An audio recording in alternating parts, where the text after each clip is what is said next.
بسم اللہ الرحمن الرحیم۔ السلام علیکم ویورز، جیسے کہ اولاد کی تربیت بہت ہی اہم مسئلہ ہے، اس میں ماہرین نے کچھ تربیت کے اصول بتائے ہیں۔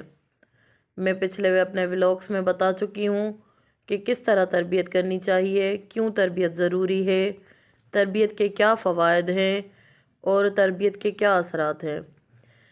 اس ولاگ میں آپ کو بتانا چاہوں گی تربیت کا پہلا اصول۔ والدین اولاد کو کیسا بنانا چاہتے ہیں، جیسا وہ والدین بنانا چاہتے ہیں اولاد ویسی ہی بن جاتی ہے۔ ہاں، البتہ اس کے لیے سب سے اہم بات یہ ہے کہ والدین جیسا اولاد کو بنانا چاہتے ہیں ویسے خود بن جائیں، کیونکہ حاسد والدین کی اولاد حاسد ہوگی، کنجوس والدین کی اولاد کنجوس ہوگی، بزدل والدین کی اولاد بزدل ہوگی، فاسق و فاجر والدین کی اولاد فاسق و فاجر ہوگی۔ اسی طرح عمومی قاعدہ ہے کہ سخی والدین کی اولاد سخی ہوتی ہے، عبادت گزار والدین کی اولاد عبادت گزار ہوتی ہے، متقی و پرہیزگار والدین کی اولاد متقی و پرہیزگار ہوتی ہے۔ البتہ برے ماحول اور برے دوستوں اور صحبت سے یہ قانون اکثر ٹوٹ بھی جاتا ہے اور نیک والدین کی اولاد بھی خراب ہو جاتی ہے۔ صاحب ابن عباد جیسے سخی عالم دین کہا کرتے تھے کہ میں نے سخاوت اپنی ماں سے سیکھی۔ میں جب اسکول جاتا تو ہمیشہ میری ماں مجھے کچھ پیسے نکال کر دیتی کہ اس کو صدقہ دینا، اور اسی طرح میں سخی ہو گیا، اور یہ بات میرے ذہن میں بیٹھ گئی کہ ہمیں اپنے علاوہ دوسروں کے لیے بھی فکر۔ غرض یہ کہ بچے جب سن بلوغ تک پہنچتے ہیں تو تقویٰ اور پرہیزگاری انہیں والدین سے وراثت میں ملنی چاہیے۔ لاپرواہ والدین معاشرے کو لاپرواہ بچے فراہم کرتے ہیں۔ لاپرواہ والدین معاشرے کو لاپرواہ بچے فراہم کرتے ہیں۔ مال حرام گھر میں لانے والا باپ معاشرے کو ایک دغاباز اور جرائم پیشہ شہری فراہم کرتا ہے۔ نماز قضا کرنے والے والدین اپنے عمل سے اولاد کو ترک نماز کی تعلیم۔ ماں کی بیٹی مشکل سے ہی پردہ کرتی ہے۔ غریب رشتہ داروں کو نظر انداز کرنے والے باپ کی اولاد زیادہ تر خود غرض اور بے وفا ہوتی ہے۔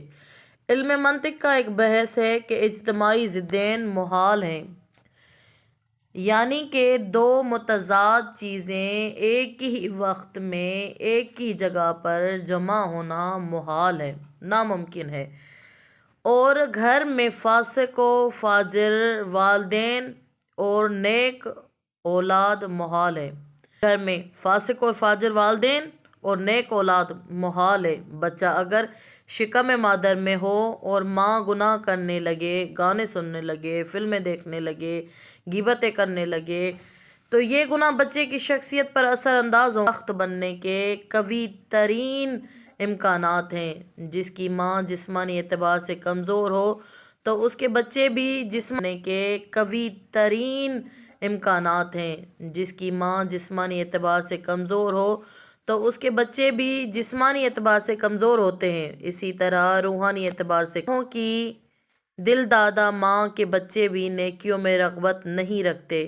ایسے ماں باپ اپنے اولاد کو روحانی لحاظ سے قتل کر رہے ہوتے ہیں، ان کی روح کو معذور بنا رہے ہوتے ہیں۔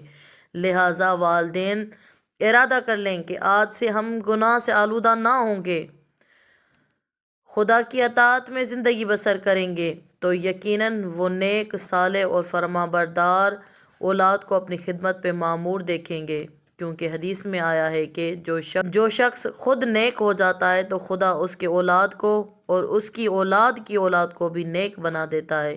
برائیوں میں مبتلا والدین نیک اولاد کی خواہش فقط ایک دیوانے کا خواب جیسا ہے۔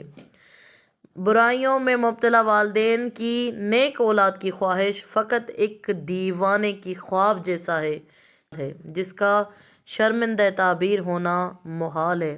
رسول خدا صلی اللہ علیہ وآلہ وسلم نے فرمایا، اپنے بچوں کو 3 خصلتوں کی تربیت دیں: اپنے پیغمبر کی محبت کی، ان کی آل کی محبت کی، اور قرآن کی تعلیم کی۔